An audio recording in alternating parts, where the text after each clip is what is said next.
దానం పవిత్ర ప్రాణాలు కాపాడే దానం చేయాలి.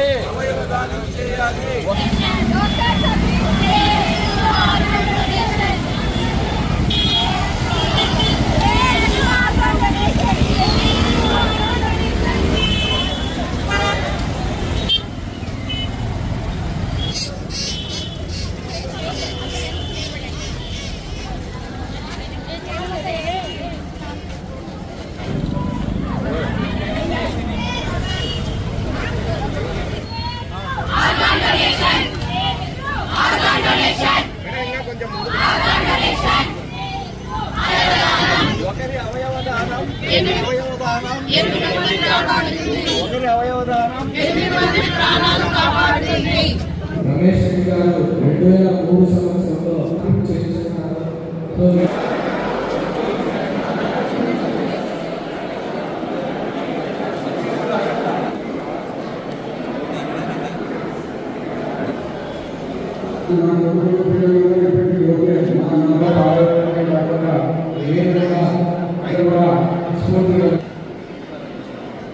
నేను చిన్నవాడిని, నీకంటే పెద్దవాడిని.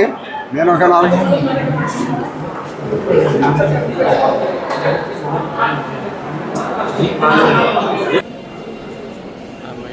కొవ్వూరు రమేష్ రెడ్డి గారు చారిటబుల్ ట్రస్ట్ మన పొద్దుటూరులో అవయవ దానము అవగాహన కల్పించాలని మన పొద్దుటూరులో ఉన్నప్పుడైనా డాక్టర్లందరితో ఆయన మాట్లాడి ఈరోజు మన మార్కెట్ యార్డ్ దగ్గర నుంచి ఒక ర్యాలీగా అవయవదానము చేయండి మీరని నినాదాలు ఇచ్చుకుంటూ ఈ ఐఎంఏ బిల్డింగ్కి వచ్చి ఇక్కడ సమావేశం జరిపి మేమందరి ద్వారా అవయవదానం చేయండి అని చెప్పించడం జరిగింది. ఇది ఒక మంచి కార్యక్రమం. ప్రభుత్వాలు కూడా దీనిని ప్రోత్సహిస్తున్నాయి. మాకు పార్టీ మీటింగ్లో గౌరవ ముఖ్యమంత్రి చంద్రబాబు నాయుడు గారు అవయవదానాన్ని అవగాహన కల్పించే దానికోసం త్వరలోనే ప్రభుత్వం అన్ని ప్రాంతాలలో కూడా ఈ సమావేశాలు ఇవన్నీ పెట్టి అవయవదానాన్ని మనం ప్రోత్సహించాలని చెప్పడం జరిగింది. దాంట్లో భాగంగానే ఆల్రెడీ ఈరోజు అందరికీ కూడా చెప్పడం జరిగింది. నేను మొట్టమొదట ఒకరికి చెప్పేదానికంటే ముందు నా అవయవదానాలు కూడా నేను ఇవ్వడం కూడా జరిగింది. మా కుటుంబ సభ్యులకు కూడా అందరితో సంతకాలు పెట్టి ఇప్పిస్తాను. ఒకటి, చివరి దశలో మనం చనిపోతామని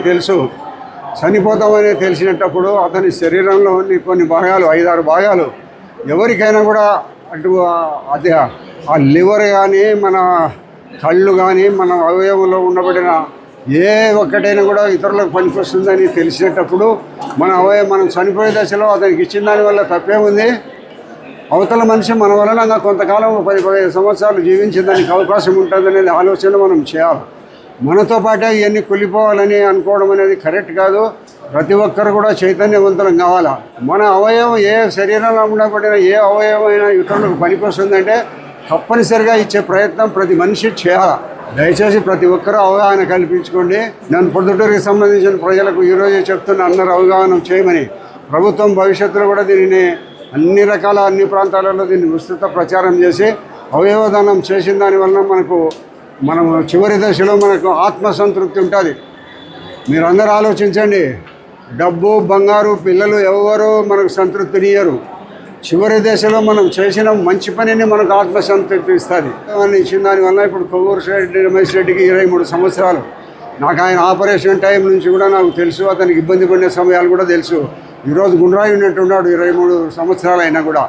కాబట్టి ప్రతి ఒక్కరూ ఈ యొక్క కార్యక్రమాన్ని ప్రతి ఒక్క ఇంట పిల్లలకందరికీ కూడా చెప్పి బాగా ఎడ్యుకేట్ చేసి కొన్ని సందర్భాలలో కొన్ని అవయవాలు లేని కారణంగా చనిపోయే వాళ్ళందరికీ మనం సహకారం అందిస్తే అతను బతికి జీవిస్తే మనం జీవించినట్టుగా భావించి అందరూ కూడా ఈ అవగాహన కల్పించుకొని మన పిల్లలు పెద్దలు అందరూ కూడా ఇటువంటి అవయవదానాన్ని చేయాల్సిందిగా అందరినీ కోరుతున్నాను. నమస్కారం. మొట్టమొదటి మహిళ ఆంధ్రప్రదేశ్లో అవయవదాత స్వప్న అనే అమ్మాయి.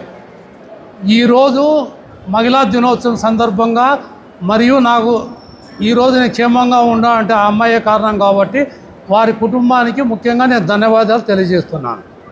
2 అవయవాలు తీసుకొని మనం క్షేమంగా ఉండామనే ఉద్దేశంతో ప్రతి సంవత్సరం కూడా పొద్దుటూరు నందు ఏదో కార్యక్రమం, మెడికల్ క్యాంపు కానీ ఇంకోటి కానీ ఏదో ఒక కార్యక్రమం చేస్తున్నాం. లాస్ట్ ఇయర్ కూడా 3K 5K రన్ కూడా పెట్టాము. అది కూడా గ్రాండ్ సక్సెస్ అయింది. నేను ఈరోజు ఈ ప్రోగ్రాం పెట్టడానికి కారణం ఏమంటే ఒక్కటే చోట డాక్టర్సు, నర్సులు ఇంతమంది అవయవదానానికి రావడం నాకు తెలిసినంత వరకు ఇండియాలోనే ఇదే ప్రథమం. కాబట్టి ప్రతి డాక్టర్స్ కూడా మీరు అవయవదానానికి ముందుకు వస్తే ప్రజల్లో అవేర్నెస్ వస్తుంది. కాబట్టి ఇక్కడే కాదు, ఇండియాలో ఎక్కడైనా కానీ, ఆంధ్రప్రదేశ్ కానీ, తెలంగాణ కానీ అన్ని చోట్ల కూడా ఈ కార్యక్రమం జరిగితే కనుక త్వరగా ప్రజల్లోకి పోతుంది. అలాగే ఈరోజు మన ప్రొద్దుటూరు నంద్యాల వరదరాజరెడ్డి గారు అవయవదానానికి ముందుకు వచ్చినారు. వారి కుటుంబం అంతా కూడా ఇస్తామని చెప్పడం జరిగింది. ఇది ఎంతో సంతోషదగ్గ విషయం. అలాగే పొలిటికల్గా కూడా ఎమ్మెల్యేలు కూడా ఏ కాన్స్టిట్యూషన్లో వాళ్ళు కూడా ఈ కార్యక్రమం చేపడితే కనుక కొన్ని వేల మంది ప్రాణాలను కాపాడిన వారు అవుతారు. కాబట్టి ప్రజలందరూ గ్రహించి ఈ అవయవదానానికి ముందుకు రావాలని చెప్పి సెలవు తీసుకుంటున్నాను. శ్రీ కొవ్వూరు రమేష్ రెడ్డి గారి చారిటబుల్ ట్రస్ట్ ఆధ్వర్యంలో అవగాహన ర్యాలీ నిర్వహించడం జరిగింది. ఇందులో దాదాపు 200 మంది పాల్గొన్నారు. ఈ ముఖ్య ఉద్దేశం ఏంటంటే వైద్యులే అవయవదానానికి ముందుకు వస్తే సామాన్య ప్రజలు అపోహలు లేకుండా ఈ అవయవదానం చేయడానికి ముందుకు వస్తారనే ముఖ్య ఉద్దేశంతో ఈరోజు ఈ కార్యక్రమం చేపట్టడం జరిగింది. దాని ఉద్దేశం కూడా నెరవేరింది. దాదాపు 100 మంది వైద్యులు ఆల్రెడీ తమ అంగీకార పత్రాన్ని ఇవ్వడం జరిగింది.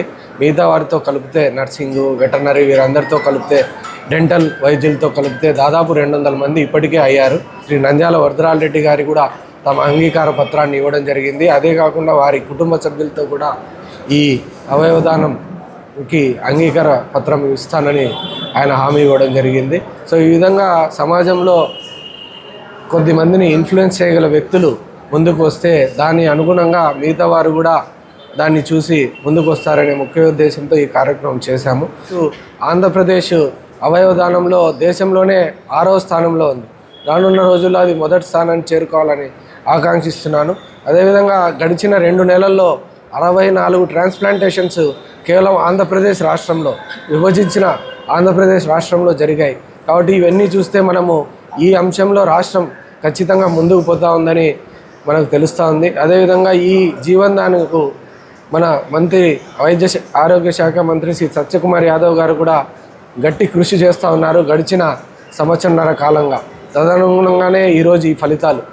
కేవలం 2 నెలల్లో విభజిత ఆంధ్రప్రదేశ్లో 64 అవయవదానాలు జరిగాయంటే అదొక్కటే ఒక చిన్న ఎగ్జాంపుల్. కాబట్టి ఈ కార్యక్రమంలో పాల్గొన్నటువంటి ప్రతి ఒక్క వైద్యుడికి మరియు ఎమ్మెల్యే శ్రీ నంద్యాల వరదరాజరెడ్డి గారికి మరియు డెంటల్ అసోసియేషన్ వారికి, రోటరీ క్లబ్ వారికి, వెటర్నరీ కాలేజీ సిబ్బందికి మరియు విద్యార్థులకు, అదేవిధంగా సమతా నర్సింగ్ కాలేజ్ స్టాఫ్ మరియు విద్యార్థులందరికీ కూడా నా హృదయపూర్వక, అదేవిధంగా ఈ కార్యక్రమ రూపకర్త శ్రీ రమేష్ రెడ్డి గారికి కూడా నా హృదయపూర్వక ధన్యవాదాలు. మహిళలందరికీ మొదటిగా మహిళా దినోత్సవ శుభాకాంక్షలు అండి.